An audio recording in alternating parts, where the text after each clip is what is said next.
شکارپور کے تھانوں پر S H Os کیا میرے جتوئی برادران نے رکھوائے؟ کیا آغا تیمور خان نے وہاں پوسٹنگ کروائی ہے؟ تھانے دار رکھوانے والے کون ہیں؟ ایس ایس پی کس کی سفارش پہ رکھا جاتا ہے؟ ڈی سی کس کی سفارش پہ رکھا جاتا ہے؟ ڈی آئی جی کس کی سفارش پہ رکھا جاتا ہے؟ کیا ایم این ایز اور ایم پی ایز تقرریاں اور تبادلے نہیں کرواتے؟ اگر تقرری اور تبادلے M N As M P As کروائیں گے تو امن بھی وہی قائم کرائیں گے. حکومت ان کے ہاتھ میں، میرے ہاتھ میں نہیں. ہاں آپ مجھے حکومت دیں، سندھ کا وزیر اعلیٰ مجھے بنائیں، اس کے بعد آپ مجھ سے سوال کریں کہ چوری کیوں ہوتی ہے. کسی چور کے خلاف پولیس کاروائی کرے. اگر ڈاکٹر ابراہیم صاحب چھڑانے کے لیے جائیں گے میں ذمہ دار ہوں.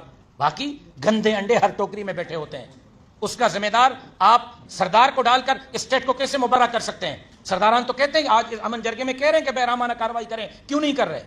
کیوں کر 2 ارب کی بجٹ کے باوجود کچے میں ایس ایس پی بیٹھا ہوا ہے اور 1 مہینے سے ناکام ہے؟ رینجرز کچے میں بیٹھی ہوئی ہے، کیوں ناکام ہے؟ کیا میں نے ان کے پاؤں میں زنجیر ڈالے ہوئے ہیں؟ کیا میرے کسی سردار نے ان کے جو جمعیت علماء اسلام سے وابستہ ہیں انہوں نے ان کے پاؤں میں زنجیر ڈالے ہوئے ہیں؟ کریں کاروائی، ہم آپ کو انعام پیش کریں گے، آپ کے گلے میں پھول ڈالیں گے اور آپ کو خراج تحسین پیش کریں گے. جس بھی قوم سے، جس بھی برادری سے، جس بھی قبیلے سے، جس بھی ذات سے چور ہے، ڈاکو ہے، اس کے خلاف بے رحمانہ آپریشن کریں. ہم حکومت کے ساتھ ہیں.